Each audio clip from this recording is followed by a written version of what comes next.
जय हिंद साथियों, आप सभी का स्वागत है एक बार फिर से आपके अपने YouTube channel Arun study GK में। तो साथियों, आप लोग कैसे हैं? आशा करता हूं कि आप लोग अच्छे ही होंगे। तो साथियों, आप किसी भी सरकारी एग्जाम का तैयारी करते हो तो प्लीज़ इस वीडियो को पूरा अंत तक देखिएगा, क्योंकि यह वीडियो बहुत ही महत्वपूर्ण होने वाला है। इस वीडियो में उन्हीं प्रश्नों को लेकर आया है जो प्रश्न अनेक प्रकार के सरकारी एग्जाम में बार बार पूछे जाते हैं। तो साथियों, आपने अभी तक इस चैनल को सब्सक्राइब नहीं किया तो प्लीज़ सब्सक्राइब करके बेल आइकन जरूर प्रेस कर लीजिए और वीडियो में अंत तक बने रहिए। दोस्तों, आज का वीडियो शुरू करते हैं।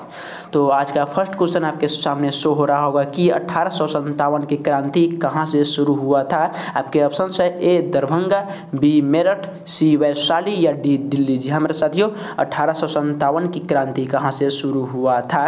तो इसका जो सही आंसर है मेरे साथियों वह बी नंबर ऑप्शन मेरठ। जी हाँ मेरे दोस्तों, 1857 की क्रांति मेरठ से शुरू हुई थी।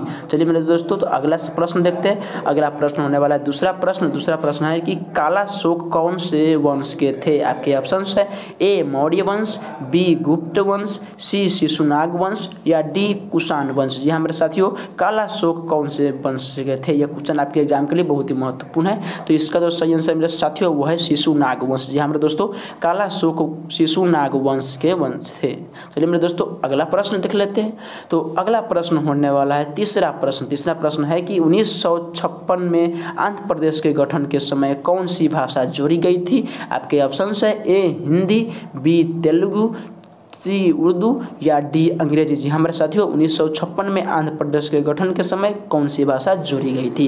तो इसका जो सही आंसर है मेरे साथियों वो है तेलुगु। जी हाँ मेरे दोस्तों, 1956 के समय तेलुगु भाषा में जोड़ी गई थी। तो चलिए मेरे दोस्तों, अगला प्रश्न होने वाला है चौथा प्रश्न है कि जीन की खोज किसने की थी। जी हाँ मेरे साथियों, आपके ऑप्शन है ए जूल, बी न्यूटन, सी जोहानसन या डी आर्किमिडीज। जी हाँ मेरे साथियों, जीन की खोज किसने की थी? यह क्वेश्चन आपके एग्जाम के लिए बहुत ही महत्वपूर्ण होने वाला है। चलिए मेरे दोस्तों, तो इसका जो सही आंसर है वो है जोहानसन। जी हाँ मेरे दोस्तों, जीन की खोज जोहानसन ने की थी। चलिए मेरे दोस्तों, आप समझ गए कि जीन की खोज जोहानसन ने की थी। तो अगला प्रश्न देखते हैं। तो अगला प्रश्न होने वाला है पांचवा प्रश्न है कि स्वतंत्र भारत के प्रथम गृह मंत्री कौन थे। आपके ऑप्शन है पंडित जवाहरलाल नेहरू, बी सरदार वल्लभ भाई पटेल, सी इंदिरा गांधी या डी अमित शाह। जी हाँ मेरे दोस्तों, स्वतंत्र भारत के प्रथम गृह मंत्री कौन थे?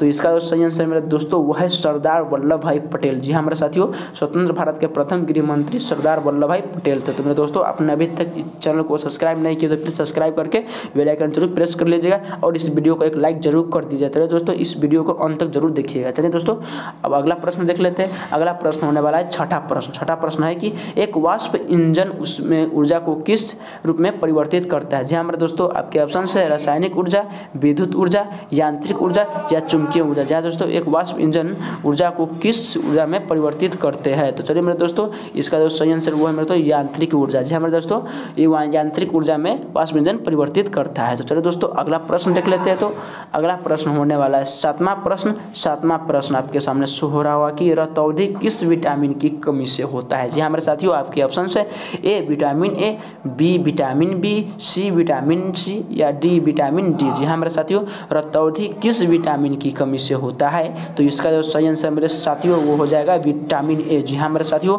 रतौंधी जो है वह विटामिन ए की कमी से होता है। तो आप समझ गए कि रतौंधी विटामिन ए की कमी से होता है। तो अगला प्रश्न देख लेते हैं। अगला प्रश्न होने वाला है आठवां प्रश्न है कि न्यूट्रॉन की खोज किसने की। आपके ऑप्शन है ए आइंस्टीन, बी जेम्स चैडविक, सी गोल्डस्टीन या डी न्यूटन। जी हाँ मेरे दोस्तों, न्यूट्रॉन की खोज किसने की थी? इसका जो सही आंसर है मेरे साथियों वह है जेम्स चैडविक। जी हाँ मेरे दोस्तों, न्यूट्रॉन की खोज जेम्स चैडविक ने की थी। तो आप समझ गए कि न्यूट्रॉन की खोज जेम्स चैडविक। अगर ये वीडियो आप लोगों को अच्छा लग रहा है तो प्लीज़ इस वीडियो को एक लाइक जरूर कर दीजिएगा। चलिए मैं दोस्तों, तो अगला क्वेश्चन देख लेते हैं। अगला प्रश्न होने वाला है नौवां प्रश्न की कोणार्क नाटक के कवि कौन थे। जी हाँ मेरे साथियों, आपके ऑप्शन है ए इंदिरा गांधी, बी सरदार वल्लभ भाई पटेल, सी जगदीश चंद्र माथुर या डी इनमें से कोई नहीं। जी हाँ मेरे साथियों, कोणार्क नाटक के कवि कौन थे? तो इसका जो सही आंसर मेरे साथियों वो है जगदीश चंद्र माथुर। जी हाँ मेरे दोस्तों, कोणार्क नाटक के जो कवि थे वो मेरे दोस्तों जगदीश चंद्र चंद्रमा ठूकते हैं। तो चलिए मैं दोस्तों आज का अब लास्ट प्रश्न देखते हैं। लास्ट प्रश्न होने वाला है 10वां प्रश्न की गुब्बारे में किस गैस का प्रयोग किया जाता है। जी हमारे साथियों आपके ऑप्शन है ए हाइड्रोजन, बी हीलियम, सी लिथियम या डी ऑक्सीजन। जी हमारे साथियों गुब्बारे में किस गैस का प्रयोग किया जाता है। यह क्वेश्चन आपके एग्जाम के लिए बहुत ही महत्वपूर्ण है। तो इसके तो सही आंसर में दोस्तों वो है हीलियम गैस। जी हमारे दोस्तों गुब्बारे में हीलियम गैस का प्रयोग किया जाता है। तो मेरे साथियों आज का क्वेश्चन यहीं पर समाप्त होता है। आज का वीडियो आपको कैसा लगा प्लीज़ कमेंट में जरूर कमेंट कीजिएगा। आपने अभी तक इस क्वेश्चन में से कितना क्वेश्चन को सही कीजिए है प्लीज़ आप कमेंट में जरूर लिखिएगा कि आपका कितना क्वेश्चन सही हुआ। अगर वीडियो अच्छा लगा तो प्लीज़ इसे लाइक करके साथ ही चैनल का सब्सक्राइब जरूर कर दीजिएगा। चलिए मिलेंगे नेक्स्ट वीडियो में नेक्स्ट कंटेंट के साथ। तब तक के लिए जय हिंद, जय भारत, वंदे मातरम, बाय बाय।